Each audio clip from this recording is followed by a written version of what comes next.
촛불을 들고 광화문과 시청 앞에 모이셨던 수많은 국민들을 생각했습니다.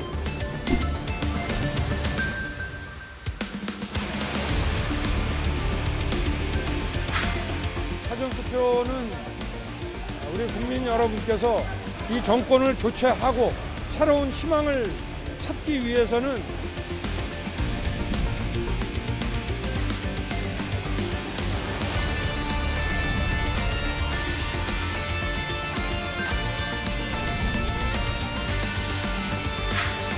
선관위로부터 보다 확실한 실태 파악과 그리고 앞으로의 대응 방안, 어떻게 개선할지, 어떻게 책임을 물을지에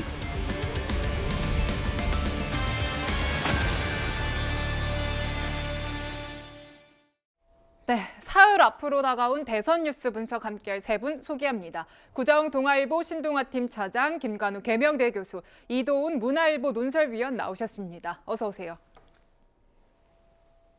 네, 이틀간 있었던 이 사전투표 얘기를 먼저 해봐야 될 것 같습니다. 사전투표율 얼마나 나왔을까요? 최종 집계 36.93%가 나왔습니다. 지난 2014년 사전선거 도입된 이후 아마 역대 최고치가 아니겠네요. 역대 최고치 맞습니다. 역대 최고치입니다. 자, 구자웅 우리 차장께 먼저 여쭤보겠습니다. 사전투표 열기가 정말 뜨거웠습니다. 네. 이유가 뭐라고 보십니까? 네. 그러니까 이제 이번 대선을 규정하는 말 중에 하나가 네. 이제 그 후보나 후보 가족들을 둘러싼 각종 의혹이 많다 보니까 네. 비호감 대선이다. 비호감 그렇죠. 대선이다. 그러니까 뭐 뽑고 싶은 마땅한 사람이 없는 대선이다. 이제 이런 얘기가 많았는데 네. 아마 비호감 대선이란 말이 역설적으로 투표장에 더 많이 가게 한 요인이 되지 않았을까. 어떤 거죠? 왜냐하면 제가 투표를 안 하면 제가 싫어하는 더 나쁜 사람이 될지도 모른다. 아, 내가 지지하지 않는 사람이 될까봐 더 많이 가게 됐다. 이런 그렇습니다. 그러니까 뭐 이제 흔히 하는 얘기로 최악을 피하기 위해서는 소중한 투표권을 행사해서 차악이라도 선택해야 된다. 그렇게 얘기하지 않습니까? 마찬가지로 비호감 대선이라고 해서 이 네거티브 공방에 대해서는 많은 국민들이 이 좀 실망을 하셨지만 그럼에도 불구하고 내가 투표권을 행사해서 조금이라도 더 나은 후보가 당선되도록 하겠다. 이제 이런 이 유권자들의 이 성숙한 이 투표 의식이 이 높은 투표율로 나타났다. 이렇게 볼 수 있을 것 같습니다. 성숙한 투표 의식에 방점을 찍어주셨군요. 네. 네, 자, 사전 투표율 역대 최고 기록을 기록했는데 지역별로도 한번 저희가 살펴보도록 하겠습니다. 자, 지역별로 보면요. 나와 있습니다. 특히 이번에서 호남 지역의 사전 투표율이 상당히 높았습니다. 전남 같은 경우는요. 51.4%, 50%를 넘었습니다. 교수님, 이유가 어떻게 분석을 하고 계십니까? 이게 뭐 큰 의미를 둘 필요는 없는데요. 사실은 호남이 사전 투표에 다른 지역보다 좀 많이 빨리 투표하는 경향이 전통적으로 과거부터 그래왔다, 있었어요. 이런 그래서 말씀이시죠? 아주 특이한 거다라고 얘기하긴 어려운데 네. 지금 이렇게 전반적으로 높잖아요. 네. 그 이유는 좀 뭐 우리 구자웅 차장 말씀하셨지만 사실은 뭐 여러 가지로 우리가 얘기를 할 수가 있는데 선거 전에 이거 여론조사 한 게 있어요. 사전 투표를 얼마나 하겠느냐 그러니까 33%가 사전 투표를 하겠다라고 얘기했어요. 네. 그러면 보통 그렇게 여론조사 결과 나온 것보다 낮게 나옵니다. 낮게 나오지 않습니까? 그런데 이번에 한 4~5% 높게 나왔어요. 네. 네. 그럼 그 사이에 뭔가가 있었다는 거거든요. 그러니까 뭐 초박빙 상황이고 각 후보자를 중심으로 해서 지지자들이 결집했다. 뭐 이거 우리가 통상 얘기하는 건데 네. 그럼 그 사이에 뭐가 발생한 거길래 오히려 높게 나타났느냐. 저는 그 사이에 유일하게 있었던 거는 윤 후보와 안 후보의 단일화였거든요. 네. 아니라요. 그러니까 이 부분이 원칙이 정상적으로 있고 국민들이 동의하는 선상이라 그러면 그냥 그렇게 원만하게 이렇게 진행이 됐을 텐데 지금 사실은 어떻게 보면 국민이 배제된 아주 갑작스러운 불투명한 그런 과정을 거쳐서 지금 단일화가 이루어졌기 때문에 시민들의 일부는 이 부분을 야합적인 어떤 단일화다. 그래서 네. 이거를 심판해야 되겠다는 어떤 그런 기류가 분명히 있는 것 같아요.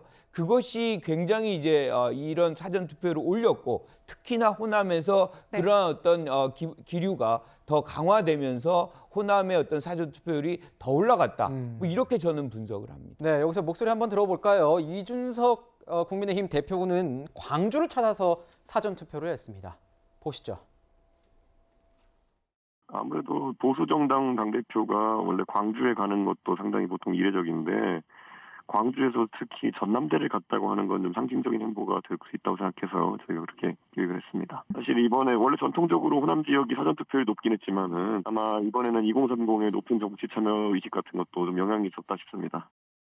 네, 이준석 대표의 말도 들었지만 바로 조금 전에 이 김관욱 교수님께서 말씀하실 때는 이 윤석열 후보와 안철수 후보가 이 단일화를 했는데 이것이 오히려 상대 진영의 어떤 지지층 결집에 영향을 준 것이 아니냐 이렇게 이제 분석을 하셨습니다. 위원님께서 보시기에는 어떻습니까? 그러니까 이번 사전 투표에 이렇게 많은 분들이 나오는 거는 하루 이틀간의 이슈가 아니라 정말로 유권자들이 하고 싶었던 말이 많은 겁니다.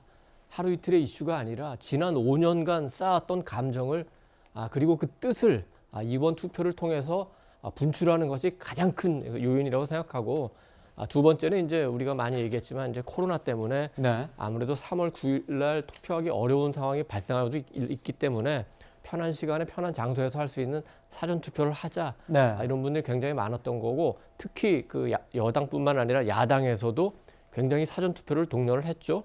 윤석열 후보가 직접 그 사전 투표하기도 하고 그런 요인이 있고 또 하나는 이제 우크라이나 사태를 보면서 국가의 운명이라는 게 결국 우리가 어떻게 판단하느냐에 따라서 굉장히 달라질 수 있구나. 네. 이런 여러 가지 요인이 복합이 됐지만 가장 중요한 것은 제가 제일 처음에 말씀드린 대로 우리 유권자들 분께서 가슴에 진 응어리 같은 게 있었다고 생각합니다. 그래서 그걸 투표를 통해서 분출했다고 봅니다. 호남 같은 경우에는 이제 역대 투표율도 굉장히 높고 호남 분들이 또 굉장히 그 정치적 어떤 그 생각하는 차원도 굉장히 높으시기 때문에 네. 투표율이 높은 거는 뭐 그렇게 이상한 건 아닌데 항상 작용에는 이제 반작용이라는 게 따릅니다. 92년에 김영삼, 김대중 두 분이 붙었을 때 호남 우리 유권자분들이 김대중 대통령을 굉장히 지지했기 때문에 아침부터 굉장히 많은 투표를 했고 많은 이제 방송에서 오전 투표율에 호남이 월등하게 높다 했더니 오후부터 영남 투표 유권자들이 나오기 시작했으니까 작용 반작용이 있기 때문에 호남 투표율이 사전 투표에서 높다고 그게 본 투표율까지 계속 일방적으로 이어지기보다는 어떻게 균형을 맞출 수 있다. 다만 이번에 호남 투표율 높은 것 중에 하나 감안할 게 있다면 이번에는 보수당 후보가 호남을 사실상 포기하지 않고 정말 열심히 했어요. 공을 들였죠. 그렇습니다. 그래서 그만큼 올라갈 수 있냐. 특히 복합 쇼핑몰이라는 의외의 이슈를 던짐으로써 그동안의 호남의 정치는 이념의 정치였는데 이거를 민생의 정치로 한번 도전을 해봤고 호남의 정치가 과거 5.18과 같은 그걸 나쁘다는 게 아니라 과거 지향적인 이슈였다면 이번에는 현재 미래지향적인 이슈를 어쨌든 보수 야당에서 내걸었기 때문에 이게 이제 나중에 개표로 볼 때 호남에서 얼마나 많은 호응을 얻었나 그걸 보는 것도 굉장히 관심거리라고 생각합니다. 네, 호남 투표율을 두고도 이렇게 다른 시각차가 좀 보이는 것 같습니다. 네, 이번 선거에서는 여야 모두 사전 투표에 굉장히 공을 들였고요. 특히 지역별로 봤을 때 이재명 후보 같은 경우 수도권 표심 열심히 공략했습니다. 목소리 듣고 분석 이어가겠습니다. 여러분들이 이재명 써보고 난 다음에 야, 품질 좋고 괜찮아. 한번 써봐라. 이러는 바람에 제가 경기도지사 되지 않았습니까? 이 자리에 오게 한 것도 바로 제 사랑하는 저의 이웃들 우리 성남 시민 여러분 아니겠습니까? 네, 이제 성남 시민들 앞에서 유세했던 목소리를 같이 들었고요.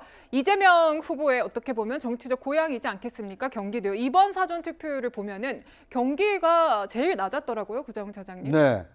그러니까 이제 이재명 후보가 이제 직전 직책이 경기도지사니까 경기도지사로 잘했다라는 평가가 있었다라면 경기도민들이 이 대선 후보가 된 이재명 후보를 지지하기 위해서 많은 분들이 투표장으로 향하지 않았겠느냐. 근데 이게 상식적인 생각이거든요. 네. 그런데 이제 그런 생각에 비해서는 이 경기도가 이 전국 평균 이 사전 투표율에 못 미쳤기 때문에 아마 이재명 후보로서는 또는 민주당으로서는 내심 기대를 했을 텐데 약간 이제 기대에 못 미쳤다 뭐 이렇게 볼 수가 있을 거고요. 다만 이것은 어디까지나 사전 투표일 뿐이고요.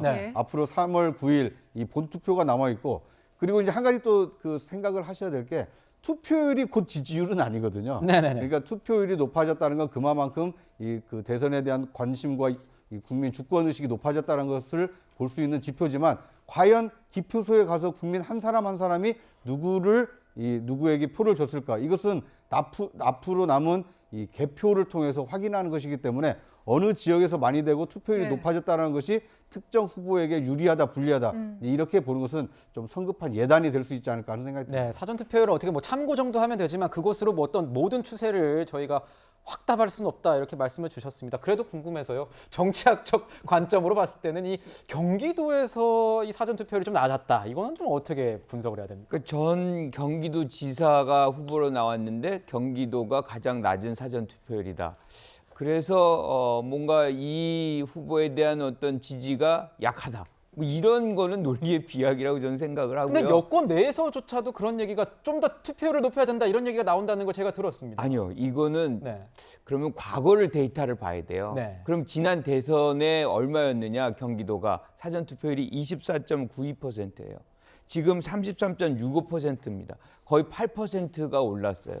그러니까 굉장히 많은 것이고 거의 그 과거의 데이터를 보면 경기도가 사전 투표율이 통상 낮은 편이에요. 아, 그렇군요. 그래서 뭐 특이하게 지금 이 현상이 이 후보의 어떤 지지를 안 하는 그런 추세로서 의미를 갖는다. 저는 이거는 확대 해석하는 것이고 확대 해석이다. 잘못된 해석일 수가 있겠다라고 봅니다. 우리가 이제 나중에 보면 알겠죠. 경기도에서 누가 얼마를 받는지. 그래서 지금 아까 말씀하신 거는 맞아요. 지금 투표율이 얼마다라 그래가지고 거기서 누가 더 앞선다. 그거를 또 예단하는 것도 맞지 않거든요. 그래서 이런 투표율 갖고서 지나치게 유불리를 그렇죠. 따지는 것은 네. 정확하지 않다 말씀드리고 싶습니다. 뭐 또 정치권에서 항상 하는 말이 뭐 투표한 까봐야 하는 거 아니겠습니까?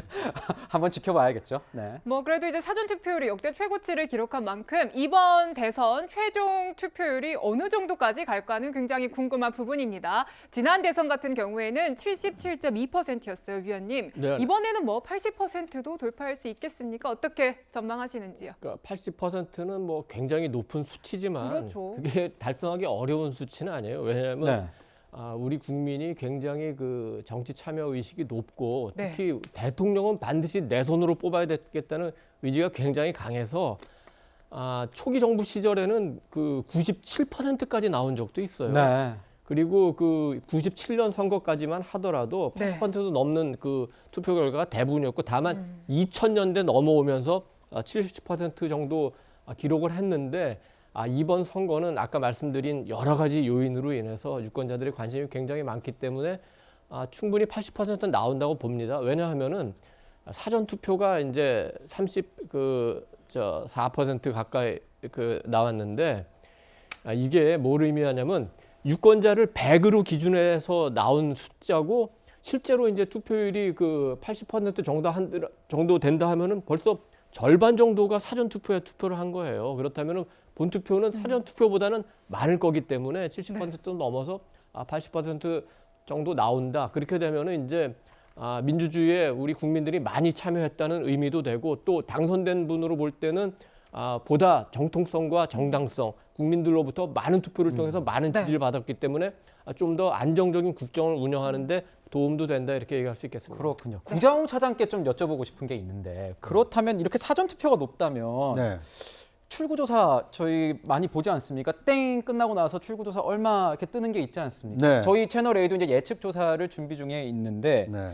이게 이 사전 조사가 이렇게 많이 높다면 이 본 투표일의 조사 결과랑 추세가 똑같다. 뭐 본 투표일의 출구 조사가 꼭 맞을 것이다. 이것에 대한 것은 조금 의문이 생기기도 하는데 어떻게 보십니까? 그리고 저는 방송 3사들이 이제 출구 조사를 지금 준비를 하고 있는데 묘하게 사전 투표는 사실 굉장히 집계하기가 어렵습니다. 왜냐하면 이 그 본 투표 날의 경우에는 투표장에서 일정 거리를 떨어져서 실제 투표하신 분들을 붙잡고 누구한테 기표했는지를 조사를 하는 것이기 때문에 상당히 실제 개표 결과랑 근접할 수가 있는데 네. 이번에 사전 투표 같은 경우에는 전국에서 어디에서 했는지를 파악하기가 상당히 어렵습니다. 그러니까 전국 어디서나 원하는 곳에서 사전 투표를 할 수 있었던 것이 자기 지역 선거구로 이제 그 개표를 하기 위해서 가는 것이기 때문에 아마 이것은 출구 조사에서 상당히 좀 그 어려움이 좀 있을 것으로 보이고요. 다만 과거 이제 그 대선이나 그 이전 이 출구 조사와 실제 이 출구 조사와 사전 투표의 상관관계를 좀 따져봤을 때 오차가 그렇게 크진 않았거든요. 오차가 크지 않았군요. 네, 그런데 이제 이번 대선도 늘 뭐 하루가 멀다 하고 여론조사를 실시를 해왔기 네. 때문에 사전 투표와 본 투표의 어떤 표심이 크게 달라질 것이다 이렇게 예상하기는 좀 어렵기 때문에 출구 조사가 뭐 실제 개표 결과가 뭐 오차가 크게 나지는 않을 것이다. 뭐 이렇게 전망을 해봅니다. 네. 사전 투표는 그게 출구조사가 안 돼요. 이게 되면 이게 뭐 우리가 그 출구조사 한 그렇죠. 데에서 네. 이거를 누설한다. 그러면 그 자체로서 또 선거에 영향을 위반이 될 주는 수 있죠. 거거든요. 그렇죠. 그래서 아예 네. 이 사전 선거는 출구조사가 안 되는 것이기 때문에 사실상 본선거 더 이상의 선거가 없는 과정 속에서만 출구조사가 가능한 거거든요. 그런데 지금 이제 우리가 데이터를 보면 여권 후보 지지자가 사전 투표를 하는 그런 경향성이 높다. 야권 지지자가 뭐 이 본선거 투표하는 경향이 높다. 뭐 이렇게 나와 있거든요. 네. 그러니까 그걸 데이터를 그대로 본선거 것만 활용을 한다면 사실은 오류가 발생을 해요. 그래서 만약에 출구조사를 해서 그거를 이제 발표를 할 거라면 7시 30분에 그렇다 그러면 보정을 해야 됩니다. 이거는 충분히 사전 선거에서 어떻게 나왔는지를 보정하는 작업이 정확하게 나와야만 사실상 출구조사 7시 30분에 하는 것이 정확하게 나타날 수 있겠다 이렇게 봅니다. 네, 채널 A는 조금 더 정확한 정보를 드리기 위해서 본투표 당일날요 이 출구조사보다 더 정확한 방법의 어떤 예측조사를 준비 중이라는 말씀 드리겠습니다. 네, 첫 번째 순서에서는 역대 최고 기록을 세운 사전 투표율의 의미를 분석해봤습니다.